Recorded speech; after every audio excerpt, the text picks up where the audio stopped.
The other day, I saw part of a video by the mysterious Mr. Enter.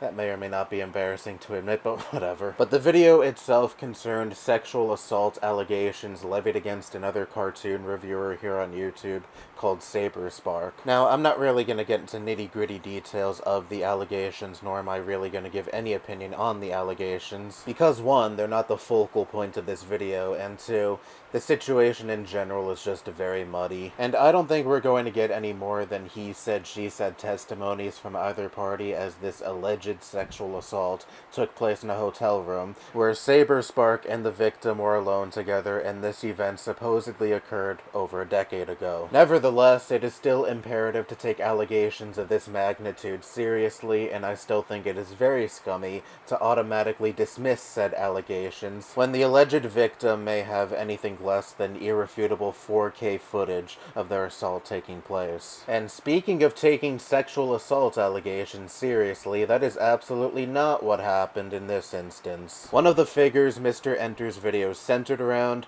was a YouTuber called I Love Kim Possible a Lot. They made a video discussing these allegations for at least a small portion of it. I've only seen bits and pieces of the video because it is 2 hours long, and a lot of it has to do with drama surrounding other content creators within the cartoon reviewing community that I don't know about, because outside of hearing about and knowing somewhat about this situation, I have not paid attention to the cartoon reviewing community on this website since probably middle school. Anyway, the little I have seen of this video, it is fucking horrendous. It is interlaced with these stupid memes, cutaway gags, skits. I think there are even instances where Seinfeld clips are used as jokes in the video. The video is structured in a way like it's a video essay discussing some dumb, innocuous topic, not sexual assault allegations. And this video is an extreme example of my problem with, I guess you could call, drama slop content, quote-unquote. There are a lot of creators on this website who will sometimes talk about serious allegations or serious subject matters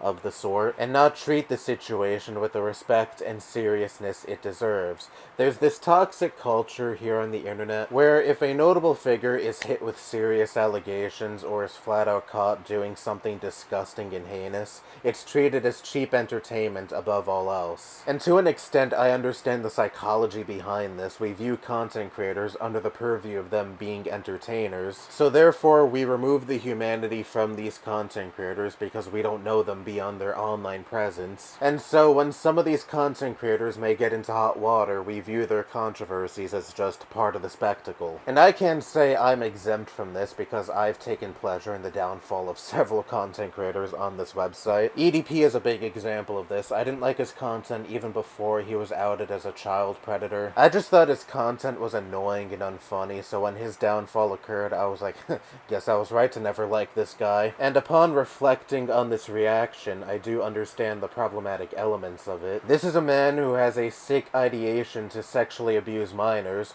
who once had a large platform, whose audience consisted of, I'd imagine, a large portion of minors, which has granted him access to who knows how many minors he has had sexually inappropriate conversations with. And what is there to revel in that? Oh, my pre-existing dislike of EDP was validated. Whoop-de-doo. But when I did make my videos condemning EDP, and when I do make videos condemning other content creators for similarly disgusting things, I try to make the purpose of these videos center around condemning the content creator in question for their disgusting actions, and not really about entertaining an audience. I've talked about several content creators throughout the years who have been outed for being inappropriate with minors, or abusing their partners, or, in one instance, raping dogs. I don't think when it comes to subject matters as grim as those, there should be any place for me cracking jokes left and right, inserting memes into my videos, or just trying to make light of a situation that has no bright spots or humor whatsoever in general. Especially if there is a victim, or multiple victims, at the brunt of said content creator's disgusting actions. And I think to myself, what would the victim or victims think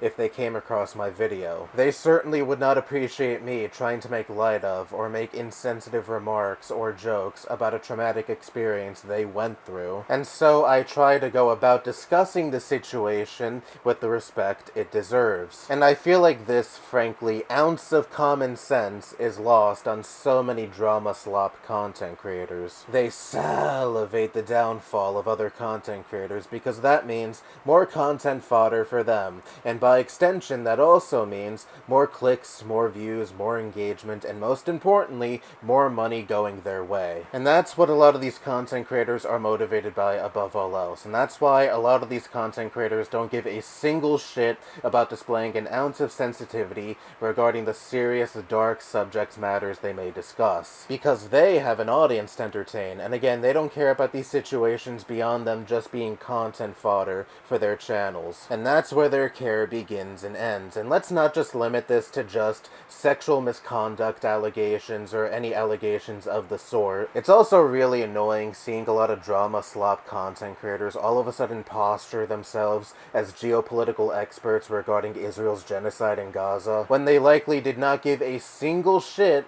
about the conflict between Israel and Palestine before October 7th, and the only reason they are even touching this atrocity is because they don't like select few content creators who are vocally pro-Palestine. Like all the drama surrounding Hassan. Now look, I don't watch Hassan all that much, and I don't watch H3 either, so I don't really know much about the feud between H3 and Hassan, nor do I really care all that much, and that's why I've hardly talked about their feud on this channel, save for when iDubbbz did his H3 content cop. But anyway, I think it's disgusting to only discuss and give a shit about an atrocity that involves at least tens of thousands of dead civilians, including children, solely within the context of dunking on other content creators speaking out against said atrocity. It just goes to show where the priorities of a lot of these drama content creators really lie. Obviously, I'm not against discussing YouTube drama that may involve dark and serious subject matters. I would be a hypocrite if that's what I was arguing. But if you don't even have the decency to approach these subject matters